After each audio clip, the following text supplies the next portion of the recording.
Good morning to dear students. Welcome to my online classroom, Cooperative Law.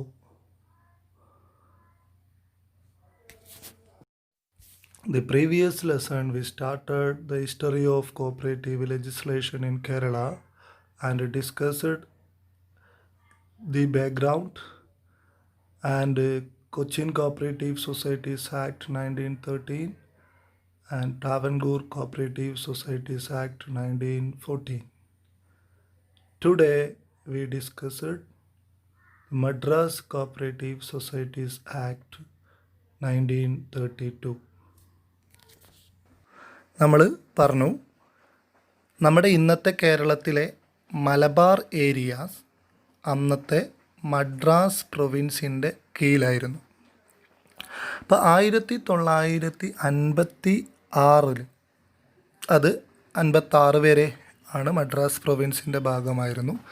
അപ്പോൾ നമ്മുടെ ഈ മലബാർ ഏരിയാസിൽ അല്ലെങ്കിൽ അന്നത്തെ മദ്രാസ് പ്രൊവിൻസിൽ ഉള്ള ആക്റ്റാണ് Madras cooperative societies act 1932.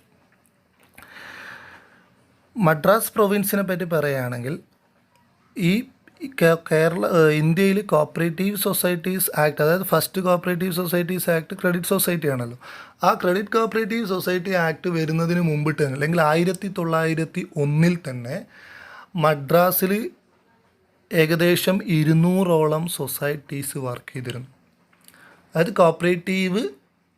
Cooperative സൊസൈറ്റിയുടെ അതേ പ്രിൻസിപ്പിൾ ഫോളോ ചെയ്തുകൊണ്ടുള്ള അല്ലെങ്കിൽ അതേ ക്രൈറ്റീരിയാസ് ഫോളോ ചെയ്തുകൊണ്ടുള്ള 200ഓളം കോപ്പറേറ്റീവ് സൊസൈറ്റികൾ അല്ലെങ്കിൽ 200ഓളം ഓർഗനൈസേഷൻസ് വർക്ക് ചെയ്തിരുന്നു. പക്ഷെ അത് ഒരു ബാങ്കിങ് സ്ട്രക്ചർ ഫോർമാറ്റിലായിരുന്നു ഈ ഒരു ഓർഗനൈസേഷൻ്റെ പ്രവർത്തനങ്ങൾ.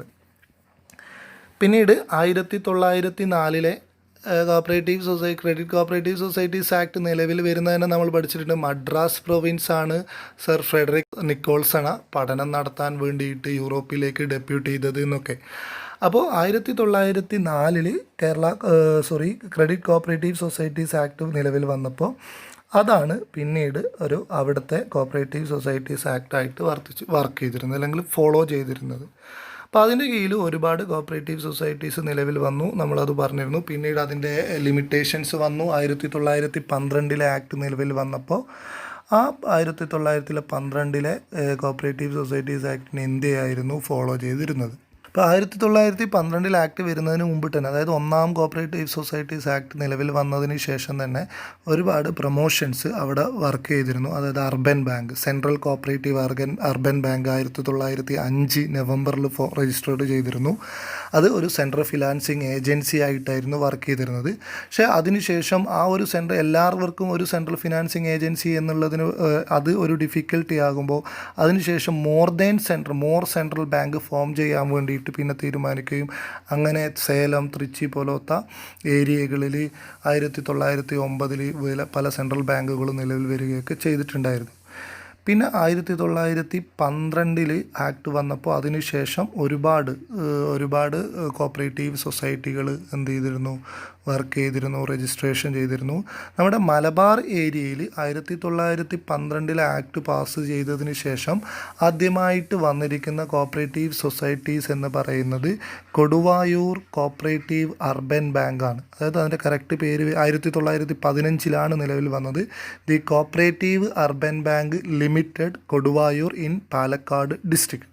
പാലക്കാട് ഡിസ്ട്രിക്റ്റിലെ കൊടുവായൂർ എന്ന് പറയുന്ന സ്ഥലത്തുള്ള കോപ്പറേറ്റീവ് അർബൻ ബാങ്ക് ലിമിറ്റഡ് ആണ് ആദ്യമായിട്ട് ഇന്നത്തെ മലബാർ ഏരിയയിൽ 1912 ശേഷം വന്നിരിക്കുന്ന ആദ്യത്തെ കോപ്പറേറ്റീവ് സൊസൈറ്റി, രജിസ്ട്രേഷൻ ചെയ്തിരിക്കുന്ന ആദ്യത്തെ കോപ്പറേറ്റീവ് സൊസൈറ്റി.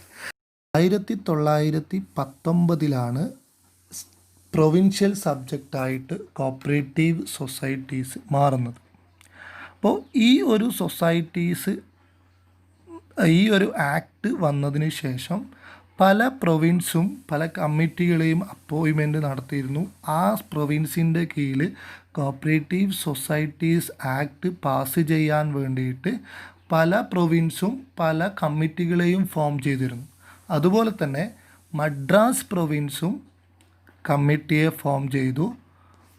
ആ കമ്മിറ്റിയുടെ പേരാണ് ടൗൺസെൻഡ് കമ്മിറ്റി ഇൻ 1928 ആണ്.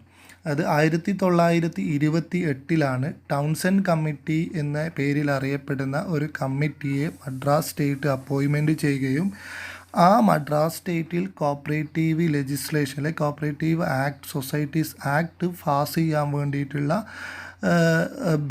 ബേസ് ഉണ്ടാക്കാൻ അല്ലെങ്കിൽ അതിന് വേണ്ടിയിട്ട് റെക്കമെൻഡേഷൻ ചെയ്യാൻ വേണ്ടിയിട്ടാണ് ഈ ഒരു കമ്മിറ്റി നിലവിൽ വന്നത്.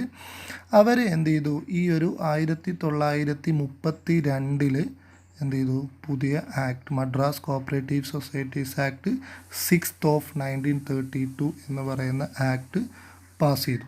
അപ്പോൾ ആ പാസ് ചെയ്തതിൻ്റെ ബേസിക് എയിം എന്ന് പറയുന്നത് to removing the practical demerit deficiencies and difficulties in cooperative societies act 1912 ആയിരുന്നു. ഇത് 1912 കോപ്പറേറ്റീവ് സൊസൈറ്റീസ് ആക്ടിലുള്ള ഡിഫിക്കൽട്ടീസും ഡെഫിഷ്യൻസീസും ഡീമെറിറ്റ്സൊക്കെ പ്രാക്ടിക്കൽ ഡീമെറിറ്റ്സൊക്കെ റിമൂവ് ചെയ്യുക എന്ന ലക്ഷ്യത്തോടു കൂടിയായിരുന്നു 1932 ഈ കോപ്പറേറ്റീവ് സൊസൈറ്റീസ് ആക്ട് നിലവിൽ വന്നത്. പിന്നീട് മദ്രാസ് പ്രൊവിൻസിൽ ഈ ഒരു ആക്ട് തന്നെയായിരുന്നു നിലവിൽ വന്നത്. 1963 പിന്നീട് ഈ ആക്ട് എന്ത് ചെയ്തത്, അമെൻമെൻറ്റ് ചെയ്തത്. ഈ ഒരു ആക്ടിൻ്റെ കീഴിൽ അതുവരെ 1963 വരെ മദ്രാസിൽ ഈ ഒരു കോപ്പറേറ്റീവ് സൊസൈറ്റീസ് ആക്ടാണ് ഉണ്ടായിരുന്നത്.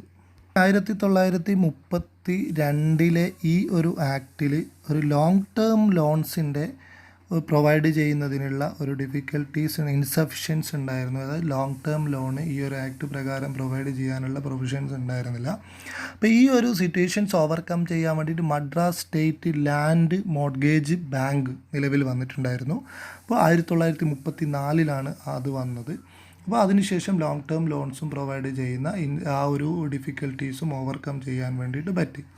പിന്നീട് 1956 കേരള സ്റ്റേറ്റ് നിലവിൽ വന്നപ്പോൾ മലബാർ ഏരിയ മദ്രാസ് പ്രൊവിൻസിൽ നിന്ന് മാറിയിട്ട് മദ്രാസ് തമിഴ്നാടിൽ നിന്ന് മാറിയിട്ട് കേരള സ്റ്റേറ്റിലേക്ക് വന്നു. പക്ഷേ 1956 കേരളത്തിൽ അങ്ങനെ ഒരു കോപ്പറേറ്റീവ് സൊസൈറ്റീസ് നിയമം ഇല്ലാത്തത് കൊണ്ട് 1969 കേരളത്തിൽ എന്ത് ചെയ്ത് ഫസ്റ്റ് കോപ്പറേറ്റീവ് സൊസൈറ്റീസ് ആക്ട് നിലവിൽ വരുന്നത്. അപ്പോൾ അതുവരെ 1956 മുതൽ 69 വരെ വരുന്ന 13 വർഷത്തെ കാലയളവിൽ ഈ മലബാർ ഏരിയയിൽ മദ്രാസ് കോപ്പറേറ്റീവ് സൊസൈറ്റീസ് ആക്ട് തന്നെയായിരുന്നു എനാക്ട് ചെയ്തിരുന്നത്. പിന്നീട് 1969 കേരള കോപ്പറേറ്റീവ് സൊസൈറ്റീസ് ആക്ട് നിലവിൽ വന്നപ്പോഴാണ് ഈ ഒരു ആക്ട് എന്ത് ചെയ്തത്, ഈ അമെൻഡഡ് അല്ലെങ്കിൽ മാറിയത്. കേരള സ്റ്റേറ്റിൻ്റെ കീഴിൽ ഈ ഒരു ആക്ടിൻ്റെ കീഴിൽ മലബാർ ഏരിയയിലും കോപ്പറേറ്റീവ് സൊസൈറ്റീസ് പ്രവർത്തിക്കാൻ തുടങ്ങിയത്.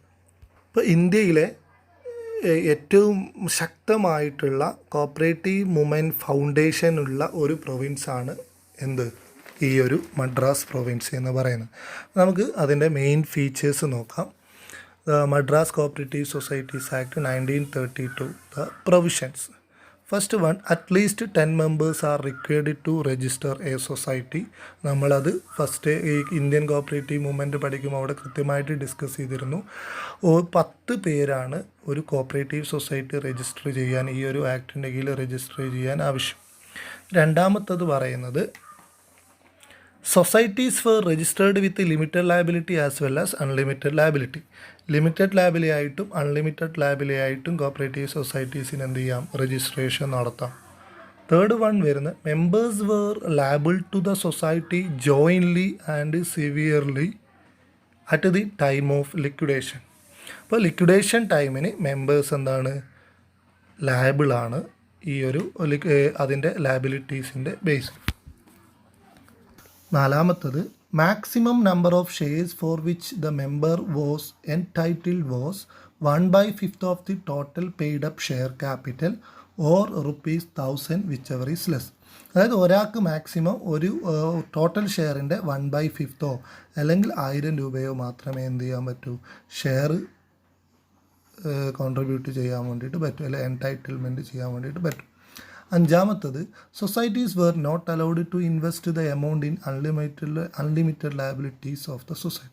അതായത് ഒരു സൊസൈറ്റിക്ക് അൺലിമിറ്റഡ് ലയബിലിറ്റി ഉള്ള സൊസൈറ്റിയിൽ എന്ത് ചെയ്യാൻ പറ്റില്ല, ഇൻവെസ്റ്റ്മെൻറ്റ് നടത്താനുള്ള പെർമിഷൻ ഈ ഒരു ആക്ട് നൽകുന്നില്ല. ആറാമത്തത് there is a provision for amalgamation and absorptions of the society. നിങ്ങളിപ്പോൾ അത് അമാൽഗമേഷൻസ് ഒക്കെ പഠിക്കുന്നുണ്ട്. 2 കമ്പനികൾ കൂടിച്ചേർന്നില്ല, 2 ഓർഗനൈസേഷൻ കൂടിച്ചേർന്നിട്ട് പുതിയൊരു ഓർഗനൈസേഷൻ ഉണ്ടാകുന്നതിനെയാണ് അമാൽഗമേഷൻ എന്ന് പറയുക. ഒരു വലിയ ഓർഗനൈസേഷൻ അല്ലെങ്കിൽ ഏതെങ്കിലും ഒരു ഓർഗനൈസേഷൻ മറ്റൊരു ഓർഗനൈസേഷനെ എടുക്കുന്നതിനെയാണ് അബ്സോർപ്ഷൻ എന്ന് പറയുക. അപ്പോൾ ഈ അമാൽഗമേഷനും അബ്സോർപ്ഷനും നടത്താൻ ഈ ഒരു ആക്ട് പെർമിറ്റ് ചെയ്തിരുന്നു. നെക്സ്റ്റ് വരുന്നത് the registrar has the right to decide whether the members are agriculturist or not. അതായത് അൺലിമിറ്റഡ് ആൻഡ് ലിമിറ്റഡ് നമ്മൾ കഴിഞ്ഞ ആക്ടിൽ 1904 ആക്ടിൻ്റെ കേസ് പറഞ്ഞിട്ടുണ്ടായിരുന്നു. അവിടെ അഗ്രികൾച്ചറിസ്റ്റ് നോൺ അഗ്രികൾച്ചറിസ്റ്റ് എന്നുള്ളൊരു ക്ലാസിഫിക്കേഷൻസ് ഒക്കെ പ്രൊവൈഡ് ചെയ്തിരുന്നു. അപ്പോൾ ഈ ഒരു ആക്ടിൻ്റെ കീഴിലും അങ്ങനെ അഗ്രികൾച്ചറിസ്റ്റ് നോൺ അഗ്രികൾച്ചറിസ്റ്റ് എന്ന് തീരുമാനിക്കാനുള്ള റൈറ്റ്സ് അത് രജിസ്ട്രാറിൽ നിക്ഷിപ്തമായിരുന്നു. രജിസ്ട്രാർ തീരുമാനിക്കുന്നതാണ് അഗ്രികൾച്ചറിസ്റ്റ് ആണോ നോൺ അഗ്രികൾച്ചറിസ്റ്റ് ആണോ എന്നത്. നെക്സ്റ്റ് വരുന്നത് the registrar should audited the account periodically. Audit work നടത്തണമായിരുന്നു. Next the fund of the societies were invested in the government saving bank or in other securities under Indian trust act or in the bank approved by the registrar.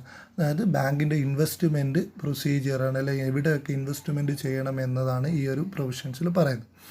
Government സെക്യൂരിറ്റീസിലും അല്ലെങ്കിൽ unit trust of അക്കൗണ്ട്സിലും Indian trust അക്കൗണ്ടിൻ്റെ കീഴിൽ വരുന്ന സെക്യൂരിറ്റീസിലും അല്ലെങ്കിൽ bank registrar approval ചെയ്യുന്ന ബാങ്കിലും മാത്രമേ deposit ചെയ്യാനുള്ള റൈറ്റ്സ് ഉണ്ടായിരുന്നുള്ളൂ.